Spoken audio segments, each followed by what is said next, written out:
આપણા ઉમરેઠના યુવા ધારાસભ્ય જયંતભાઈ બોસ્કી, ખેડા જિલ્લા કોંગ્રેસના પ્રમુખ ભારતસિંહભાઈ, ગુજરાતના યુવાનોના પ્રેરણા અને યુવાન પ્રવક્તા હિમાંશુભાઈ, મનીષભાઈ, મારા મિત્ર એનએસભાઈ અને અત્યારે રાષ્ટ્રીય નેતાગીરીમાં એવા શાહનવાઝભાઈ, મારી સાથે કદમથી કદમ મિલાવતા મારા ખેડાના મારા ભાઈ ગોકુલભાઈ તથા હંમેશા યુવાનોનું કામ કરતા અને નડિયાદ માડક એવા આઝાદભાઈ, તુખાર પ્રવક્તા શૈલેષભાઈ, અમારા બહેન છે મંત્રી તરીકે ગુજરાત પ્રદેશ કોંગ્રેસમાં હોદ્દો ધરાવે છે, યુથ કોંગ્રેસમાં ખૂબ કામ કર્યું, બરોડાના યોગેશ્વરીબેન તથા મારા તમામ બીજા મહિલા કોંગ્રેસના આગેવાનો, મારી કોંગ્રેસની પરિવારના ટીમ, આપ સૌ જનમેદની, મારા નાના ફૂલકાઓ અને સમગ્રને મારા વંદન.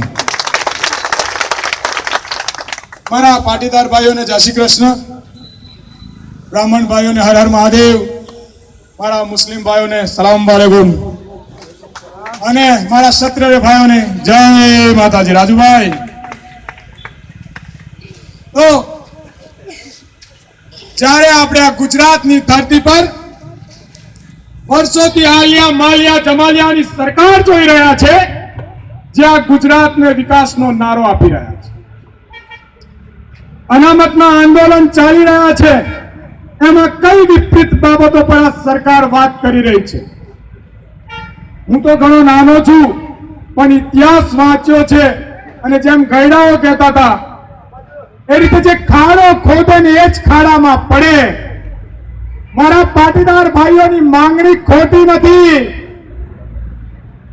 એ ખાડો 84 ની સાલમાં ભારતીય જનતા પાર્ટીએ ખોદ્યો હતો અને ત્યારે કમિટમેન્ટ આપ્યું હતું કે બ્રાહ્મણ વાણિયા અને પટેલોને અનામત અમે સરકારમાં આવીશું તો આપીશું.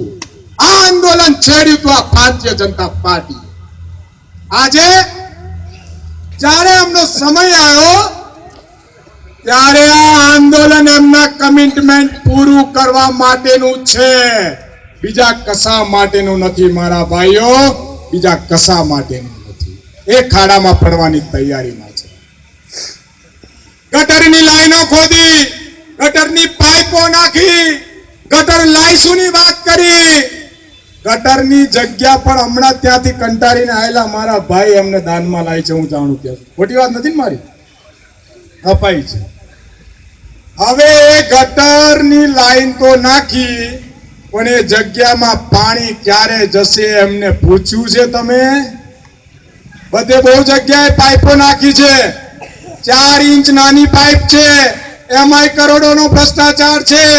પાણી પુરવઠાને કોન્ટ્રાક્ટ સોંપ્યો છે, એનો માલિક કોણ છે પૂછજો, એટલે ખબર પડશે કે આ લાઈન ક્યાં જાય છે. આ જરૂર છે. बुलंदे कश्मीर की धरती पे पांव रखा है हमने, आजादी जनता ने हिंदुस्तान का इतिहास रचा है हमने. हम उस कांग्रेस से बिलोंग करते हैं जिसने हिंदू मुसलमान सिख ईसाई को एक बनाया है. इसने इस कांग्रेस की पार्टी. શૈલેષભાઈ ખૂબ સરસ વાત કરી. ઘણી વાર ભારતીય જનતા પાર્ટી વાળા તમને પૂછતા હોય 60 વર્ષમાં કોંગ્રેસે શું કર્યું. મેં નાની ઉંમરમાં બહુ જોયું છે, કહું છું ને રેકોર્ડિંગ કરી શકતા કરજો ને એમને જવાબ આપજો. અને આ ગામના ભારતીય જનતા પાર્ટી વાળા હોય તો એ પણ લખી લે તો એમની પાર્ટીને પૂછી શકે. તમારા ગામમાં દેખાતું બસ સ્ટેન્ડની તારીખ જોઈ આવો એ કઈ સરકારમાં બન્યા છે. તમારા ગામના રસ્તાઓ અને તલાવો જોઈ આવો એ કઈ સરકારમાં બન્યા છે. એસટી બસો આવતી હોય, એસટી બસો કઈ સરકારમાં આવી છે. અને એ વાત કરતા હોય બોર્ડર પર તો કોંગ્રેસની પાર્ટીના વડાપ્રધાન ઇન્દિરા ગાંધીએ પાકિસ્તાનની છાતી પર પગ મૂકી અને કહ્યું હતું સમજી જા, એ પણ આ ભારતીય રાષ્ટ્રીય કોંગ્રેસ છે મારા ભાઈ.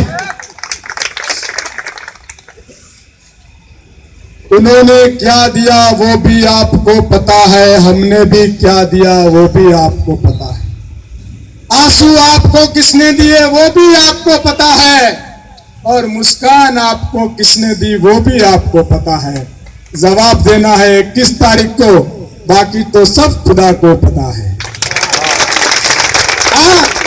આ બાબત છે 21 તારીખના ચુનાવમાં મારી તમને વિનંતી છે, ખાસ કરીને યુવાનોને કે હવે ગામડામાં નાટક આવવાના બંધ થઈ ગયા છે. તકલીફ ક્યાં છે એ કહું છું. નથી આવતા હવે નાટક બતાવવાવાળા કોઈ. એટલે આ લોકો તમને નાટક બતાવી ના જાય અને નાટકને આપણે સાચું સમજીને મોર ના લગાવી દે એનું ધ્યાન રાખજો. નહીંતર ફરી આના આજ લોચા ઉભા થશે. ભારતીય રાષ્ટ્રીય કોંગ્રેસે રોજગારીથી લગાઈ, શાંતિથી લગાઈ, વિકાસથી લગાઈ, એકતાથી લગાઈ અને આ દેશને જો કશું આપવું હોય ને તો શાંતિને અમન આપ્યું છે મારા ભાઈઓ, અને બીજી કોઈ પણ પાર્ટી આપી શકતી નથી. તમે જોશો હિન્દુ મુસ્લિમ નો ઝઘડા, હવે પટેલ ક્ષત્રિયોની વારી આવી. સમજી જાઓ, નહીતર આ તો પતિ પત્ની ને નહીં છોડે. સમજી જાઓ, આ સમજવાની જરૂર છે આપણે. એટલા માટે જ કહું છું. અને આ હિન્દુસ્તાનની ગરિમા તમારા સિવાય કોઈ નહીં સમજી શકે. કાલે પણ એક સ્ટેજ પરથી વરુણ પટેલે અને અલ્પેશ ઠાકોરે કીધું કે અમારો જાતિનો ઝઘડો નથી, અમે તો એક છીએ. આલિયા માલિયા જમાલિયાઓ ખોટી વાત કરે છે, બાકી તો અમારું તો હિન્દુસ્તાન છે. આ જવાબ આપવાની જરૂર તમારે પડશે. એ સાથે હું તમને વિનંતી કરું છું, 21 તારીખે તમારા દિલ પર હાથ મૂકીને ભગવાન ખુદા અલ્લાહને પૂછીને જ્યારે વોટિંગ કરવા જાઓ તો આંખોમાં આંખો મિલાઈને જજો અને પૂછો તમારા દિલને કે કોને મત આપવો છે, શાંતિ અમનને યા પછી તમે પેલા લોકોને. પૂછો તમારા દિલને કોને વોટ આપવો છે, આઝાદી અપાવવા વાળાને કે ફરી ગુલામી તરફ લઈ જવા વાળાને. અને જ્યારે તમારું દિલ આવાજ કરે ને ત્યારે જઈને વોટ આપજો. 21 તારીખે છે ને કચાઈને જવાબ આપજો, ત્યારે ખબર પડશે. બરાબર ને? તૈયાર છો ને? તડકો બહુ છે, બહુ જ તડકો લાગે છે ને. છાંયડો લાવી દો, તમારે જ લાવવાનો છે. અને છાંયડો કેમનો આવે તમને જ ખબર છે. ખબર છે ને? 21 તારીખે આપ સૌ કોંગ્રેસને વિજય બનાવો, તમામ ઉમેદવારોને વિજય બનાવો અને ફરીથી આ ગુજરાતમાં નવસર્જન કરો અને શાંતિ અને ગાંધીજી, સરદાર વલ્લભભાઈ પટેલ, મહાત્મા ગાંધી, સરદાર વલ્લભભાઈ પટેલ અને બાબા સાહેબ આંબેડકરનું ગુજરાત ફરી ઊભું કરો. એ જ સાથે જય હિન્દ, જય ભારત, જય કંજરી. ખૂબ ખૂબ આભાર.